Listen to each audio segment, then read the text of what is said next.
सबसे पहले तो इतने शॉर्ट नोटिस पे आपका आने के लिए बहुत बहुत धन्यवाद। श्री अमरनाथ जी की यात्रा जो कि कल से शुरू हुई है, उसके संदर्भ में प्रशासन की तरफ से मैं कुछ बातें सभी के ध्यान में लाना चाहूँगा। वैसे तो हमारे सोशल मीडिया हैंडल्स और ऑफिशियल प्रेस नोट से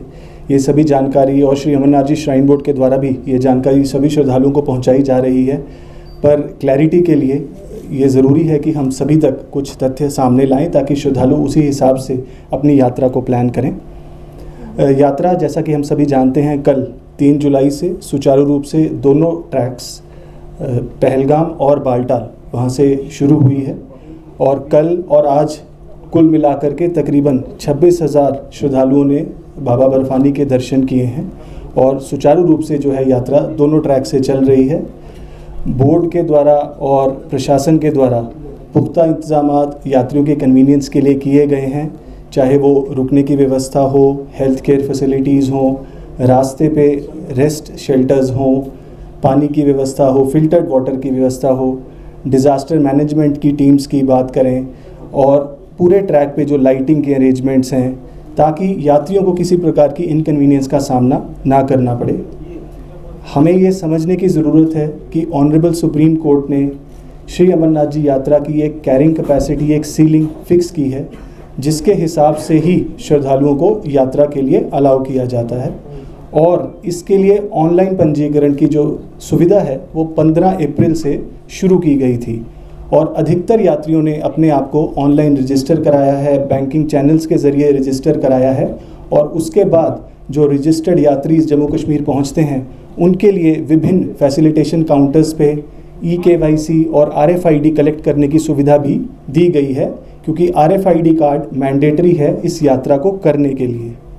लेकिन हमने पिछले कुछ दिनों से देखा है कि बहुत से ऐसे विजिटर्स और बहुत से ऐसे श्रद्धालु बिना रजिस्ट्रेशन और बिना पंजीकरण के जम्मू कश्मीर पहुंच रहे हैं और जिस वजह से उन्हें कुछ इनकन्वीनियंस का सामना करना पड़ रहा है। उन्हीं के ध्यान के लिए ये कहना और बताना ज़रूरी है कि सिर्फ जो पंजीकृत यात्री हैं, जो रजिस्टर्ड पिलग्रिम्स हैं, उन्हीं को ही RFID कार्ड की सुविधा और यात्रा की सुविधा उपलब्ध होगी, क्योंकि तत्काल का कोटा बहुत लिमिटेड रहता है और वो उस पर निर्भर करता है कि कितने पंजीकृत यात्री यात्रा के लिए नहीं आते हैं। तो उसी हिसाब से ही कुछ लिमिटेड लोगों को तत्काल के कोटे के ज़रिए यात्रा की सुविधा उपलब्ध रहती है।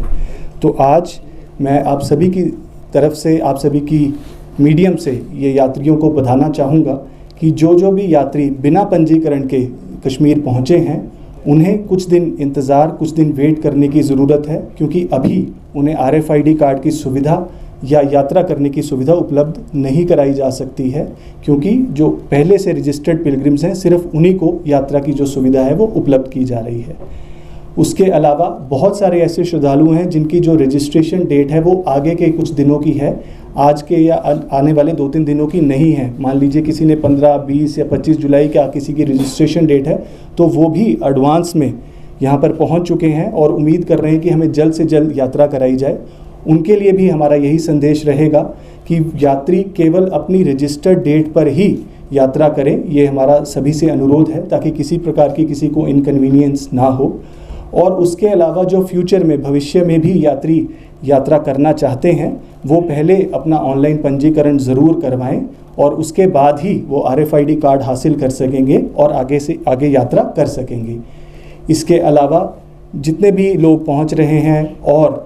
जो बोर्ड की तरफ से जितनी भी व्यवस्थाएं हैं, इंफॉर्मेशन है, वो उनको पहुंचाई जा रही है। कहीं जगह पर हमारी बोर्डिंग और लॉजिंग फैसिलिटीज़ भी अवेलेबल कराई जा रही हैं यात्रियों के लिए, ताकि उनको किसी प्रकार की इनकन्वीनियंस ना हो। और हमारा ये प्रयास है कि जितने भी लोग बाबा बर्फानी के दर्शन या यात्रा की इच्छा रखते हैं उन सभी को यात्रा कराई जाए, लेकिन उसके लिए उन्हें अपनी बारी का इंतज़ार करना है, अपनी रजिस्ट्रेशन के लिए वेट करना है और पहले से अपना रजिस्ट्रेशन ऑनलाइन माध्यम के ज़रिए सुनिश्चित करना है, ताकि उनको यहाँ पर किसी प्रकार की इनकन्वीनियंस ना फेस करनी पड़े। Thank you.